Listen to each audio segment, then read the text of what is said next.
Okay, flow number 2. Let's do this thing. So after we've done initiating, what do we have? We have pretty good alignment with our sponsor. Ooh, nice alignment there. We understand our stakeholder landscape. Now, the natural thing to do is you have that charter and people want to run. They want to do work, but let's think about what we really need to do.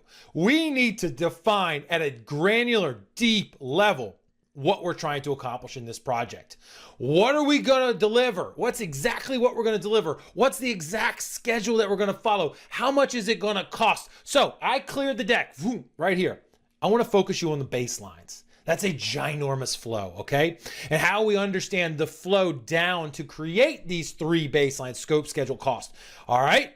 So as we go through here, I want you to see these 3 baseline sections as I pull it up, as the heart, as the soul of the project. And it starts with the scope, all right? This is where we take what we could do for the project to what we will do in detail, all right? High level to details, this is where that happens. Then we go down to schedule and we figure out how we're gonna get it done. So right now I wanna say scope is nouns: person, place, or thing. Like if we're putting an extension on our house, we'd say what the floors, what the walls are like, what the top is like, not how we get it done. So we're saying wall, in a sense, with paint on it, this thickness, this heat, insulation inside of it. Nouns. Now when we get into the schedule, we're talking verbs. Dig the hole, lay the foundation, dig the post hole, put the things in there, frame the door, whatever it takes to build a room. The verbs are in schedule. And lastly, cost. We're going to do this while we're doing the schedule. It's back and forth, right? What it's going to cost, materials, people, etc., to support the project. So that is how we're getting the 3 baselines. So the flow through there, top to bottom, we're getting the flow, okay? So I blew it up, bang, for you.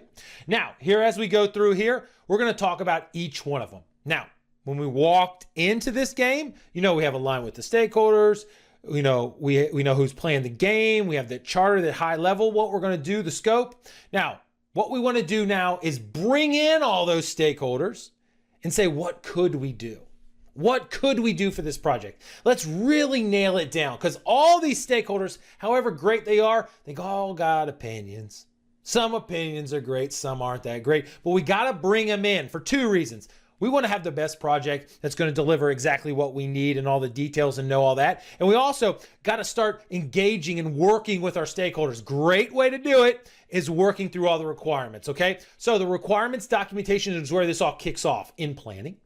All right. And so what we're doing here is we're bringing in all the ideas about what we could deliver, what nouns we could deliver, what the room looks like, what it feels like, what it's structured like, size, etc. Everything. Bring it all in. We're facilitating these meetings. We're going out and getting surveys. We're talking to subject matter experts. Bring it in. What could we do? We're going to make a big, long list. The requirements documentation is a big, long list, okay? Now, as we get into that big, long list, we're not going to do all that stuff, but we're going to do a lot of it. We're going to do the best we can with all those scope characteristics, those requirements. Now, to understand more, we're going to go out and we're going to put more details in it, okay? And then as we go down from could to what we will do, we'll make decisions. We're going to have details with each requirement, and then we're going to pick by voting, by selection, by whatever. We're going to pick exactly what we will do. So it went from could to will. It gets big, what we could do, to specific, what we will do. And we're going to put that on our requirements traceability matrix. All right, that's starting us down this path. Now, what that does is it links the requirements to the outputs that will be produced. Like, it shows us visually that we can track going forward. Did we complete everything that we said we would? All right, so we have that down. We know what we will produce, but just having that list is not good enough. That's not the baseline yet. So we're going from 5.2 down to 5.3 as we flow. 5.3, this is called define scope. And what we do here is we take what we will do and we write it down into a statement. And it's called, you might want to guess it, scope statement. All right. Now with the scope statement, could be a couple lines, a couple paragraphs, but we're being very clear about what we're delivering, what the objective is, what we're delivering. The scope is this: room, this many square feet. Here's some particulars about it. We're saying exactly what we're producing. And we're also saying what we're not producing. Now, sometimes what we're not producing is even more important than what we are producing. So we can tell people this is the game, and they can look at it and say, okay, well, that's what we're doing. I had some good ideas, but I see where you are right now. I'm going to support it or not. Okay. So we're laying that down. So that's component 1 of our scope baseline. It's the statement, scope statement. Now, as we have that, we can't just go and start building the activities off that scope statement. We got to go down deeper. Okay. So we're going to take that scope statement and we're going to put it into what we call a work breakdown structure. A work breakdown structure takes the top level requirement, what we're doing, and breaks it down, decomposing it down in more granular details down till we get to the work package level. That's the bottom of the WBS, all right? And so these are all nouns. So we might start with the room, right, at the top. Then as it works down, we might say the electrical, the heating and ventilation, the insulation, the, like the outsides, the shielding, whatever it's called on the outside of a house, I don't even know. And the inside, like all the furnishing, whatever, all the requirements related to that, and they go down more and more and more granular. All right. And so then the work packages are at the bottom, and that is something that we can start to plan off of. All right. But we're working ourselves down to the work package so that people understand these are quantifiable chunks of work that can be planned too. Great. All right. Now, the work breakdown structure breaks it down visually. You can see it as kind of like a organizational chart looking design, from top to bottom, pyramid shape in a sense. Now we have a WBS dictionary that we create, and that just puts the details to each work package and each component of the WBS. So that's awesome. Now, got to realize each component of WBS is going to have a number. They're going to have a numbering system because it's going to be big. It's going to be complicated, right? And we're going to have to work off of it. So we're going to keep everything aligned. So the numbering system there, WBS works top to bottom, big, long document that's got all the details to the requirements.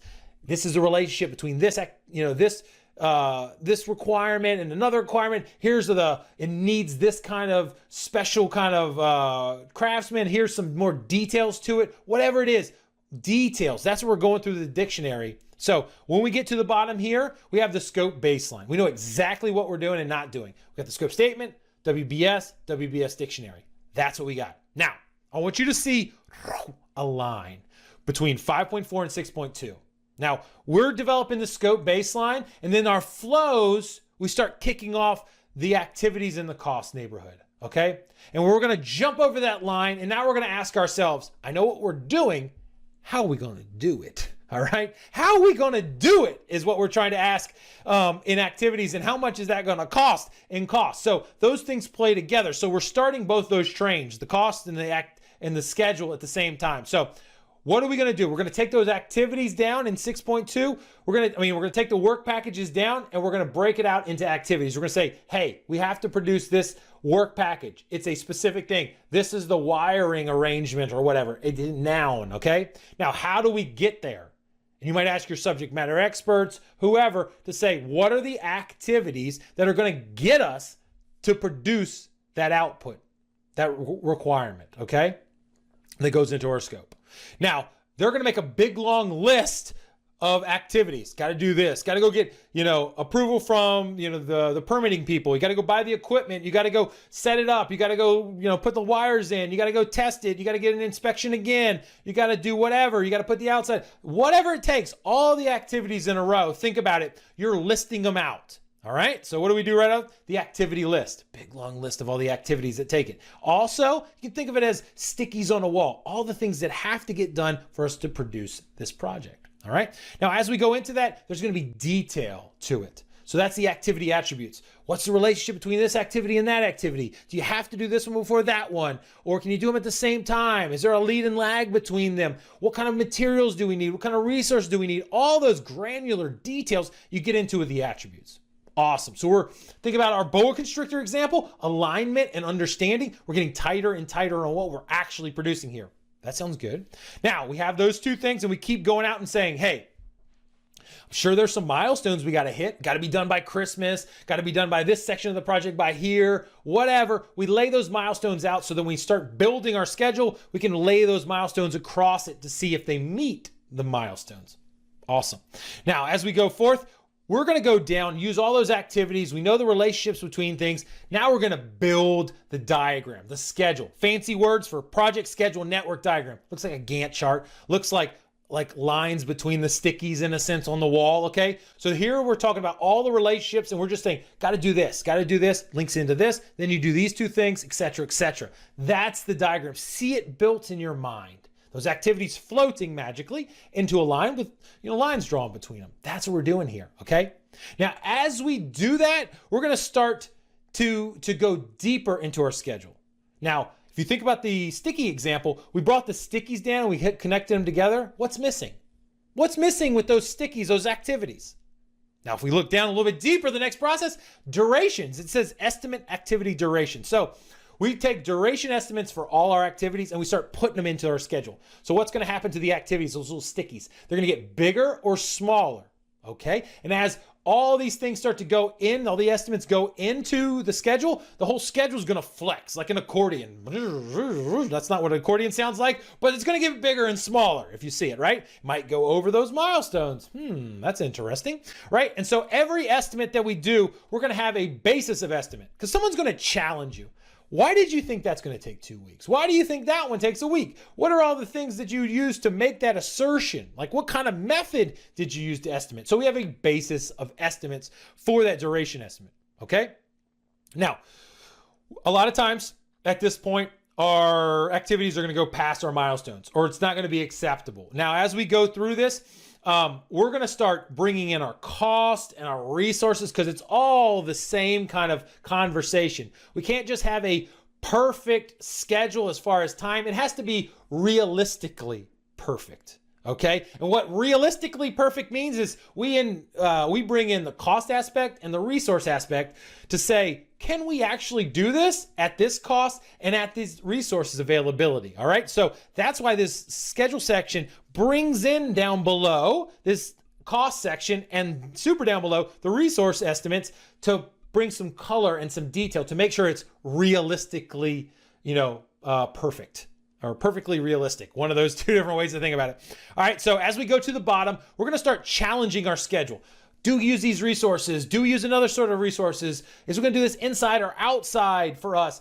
How are we gonna do it? What materials? Is it gonna cost too much? We start challenging our estimates and our schedule will continue to fluctuate and, move livingly. And we also are gonna push the reality of it. Always our bosses are gonna come to us and say, finish it faster, finish it better, finish it with better quality. So as we're trying to squeeze our project into the milestones, we might look to crash certain aspects, put more labor into it. We might look to fast track, take two things that are in series, put them in parallel. We might be leveling resources, whatever. We're trying to get it in there, all right? Get it into the milestones. Now, as we do that and we get it to a good place, perfectly realistic. Scott's words, not the PMI, but you get what I'm going for right here. It's not a fake schedule. It's something that we think we can do perfectly, right? It's realistic.